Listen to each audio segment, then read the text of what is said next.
friends, welcome back to my channel Adhanya's Act Studio. இன்னைக்கு நம்ம சேனல்ல இப்போ இருக்கிற சிச்சுவேஷனுக்கு ரொம்பவே ஆப்டான ஒரு ரெசிபி தான் பார்க்க போறோம்.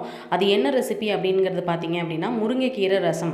அது எப்படி செய்யலாம் அப்படிங்கிறது பார்க்கலாம். இந்த ரசம் பாத்தீங்க அப்படினா கோல்ட் காஃப் இதுக்கெல்லாம் வந்து பெர்ஃபெக்ட்டான ஒரு ரெமெடியா இருக்கும். அது நம்ம வீட்லயே சிம்பிளா கிடைக்கக்கூடிய இன்கிரிடியன்ட்ஸ் வச்சு நம்ம பண்ணிடலாம். இப்போ வந்து அதுக்கு ஒரு கடாயில ஒரு ஸ்பூன் ஆயில் வந்து விட்டுக்கலாம்.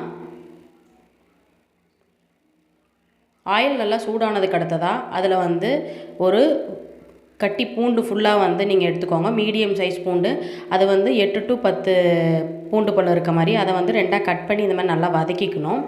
அதுக்கடுத்ததாக ஒரு ஸ்பூன் கொள்ளு பருப்பு அது வந்து ஆட் பண்ணிக்கணும். இதில் நம்ம ஆட் பண்ணுற இன்க்ரீடியன்ட்ஸ் எல்லாமே பார்த்திங்க அப்படின்னா இந்த கோல்டு அண்ட் காஃப்க்கு வந்து நல்ல ரெமெடியாக இருக்கும். அடுத்ததாக கொத்தமல்லி வந்து ஒரு ஸ்பூன் ஆட் பண்ணிக்கிறேன். அதுக்கு அடுத்ததாக பார்த்திங்க அப்படின்னா ஒரு ஸ்பூன் பெப்பர் வந்து ஆட் பண்ணிக்கிறேன். நெக்ஸ்ட்டு ஒரு ஸ்பூன் ஜீரகம் வந்து ஆட் பண்ணிக்கிறேன். இப்போ இதெல்லாமே நல்லா வதக்கி விட்டுக்கோங்க. அதை வந்து பச்சை வாசனை போகிற வரைக்கும் நல்லா வதக்கிக்கலாம்.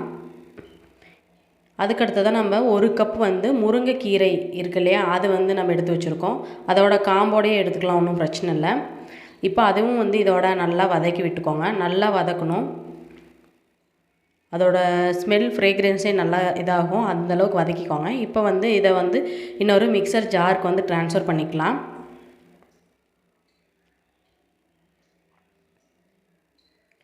இப்போ இதை வந்து பார்த்திங்க அப்படின்னா ஒரு ரஃப் பேஸ்ட்டாக அரைச்சிக்கோங்க. ரொம்ப நைஸாக அரைக்கணும்னு அவசியம் இல்லை, இந்த அளவுக்கு பேஸ்ட்டாக அரைச்சிக்கிட்டால் போதும். அதுக்கடுத்து அதை தாளிக்கிறதுக்காக கொஞ்சமாக சின்ன வெங்காயம், கொஞ்சம் கருவேப்பிலை எடுத்து வச்சுருக்கேன். இப்போ நம்ம அரைச்சது பார்த்திங்க அப்படின்னா ஒரு 2 to 3 டேபிள் ஸ்பூன் வரும். அதை வந்து இன்னொரு பவுலுக்கு ட்ரான்ஸ்ஃபர் பண்ணிக்கலாம். அதுக்கப்புறம் பார்த்திங்க அப்படின்னா 2 to 3 கப்பு தண்ணி வந்து ஆட் பண்ணிக்கோங்க.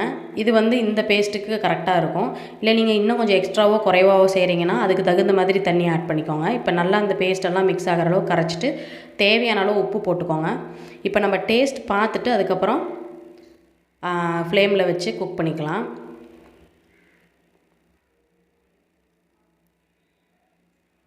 எக்ஸ்ட்ரா தண்ணி தேவைப்பட்டுச்சு அப்படின்னா ரொம்ப ஸ்பைஸியாக இருந்தாலும் கொஞ்சம் கம்மியாக இது பண்ணிக்கோங்க. ரொம்பவுமே காரமாக சாப்பிட வேண்டாம். அதுக்கப்புறமா இப்போ நான் தாளிக்கிறதுக்காக பார்த்திங்க அப்படின்னா நல்லெண்ணெய் எடுத்துக்கிறேன்.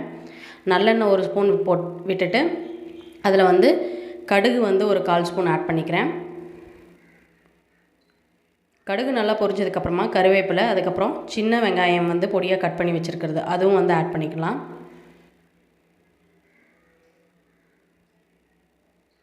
இதை நல்லா வதங்கினதுக்கு அடுத்ததாக பார்த்திங்க அப்படின்னா நம்ம மிக்ஸ் பண்ணி வச்சுருக்க முருங்கைக்கீரை ரசம் ப்ரிப்பேர் பண்ண தண்ணி வந்து நம்ம இதில் ஆட் பண்ணிக்கலாம். அதில் அடியில் பார்த்திங்க அப்படின்னா அந்த ஜீரகம் அந்த மிளகெல்லாம் தண்ணியில் வந்து நிற்கும், அதுவும் வந்து சேர்த்து ஆட் பண்ணிக்கோங்க. இதை வந்து ஒரு 10 நிமிஷம் நல்லா இந்த மாதிரி மீடியம் ஃப்ளேமில் கொதிக்க வைங்க. ஃபுல் ஃப்ளேமில் வச்சு கொதிக்க வைக்க வேண்டாம். நல்லா இது பாயில் ஆகணும். ஒரு ஃபியூ மினிட்ஸ் வச்சிங்கன்னா போதும்.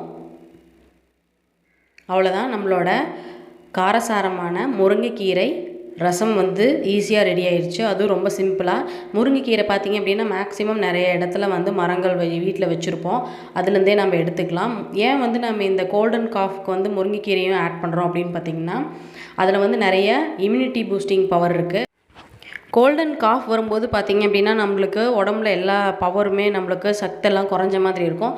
அந்த சுச்சுவேஷனில் இந்த பூண்டு மிளகு இதெல்லாமே சேர்த்துக்கிட்டோம்னா சீக்கிரமாக வந்து நம்மளுக்கு ரெக்கவர் ஆகிடும். அதே போல் முருங்கைக்கீரை ஆட் பண்ணிக்கிட்டோம்னா நல்லா நம்மளுக்கு இம்யூனிட்டி பூஸ்டிங்கும் கிடைக்கும்.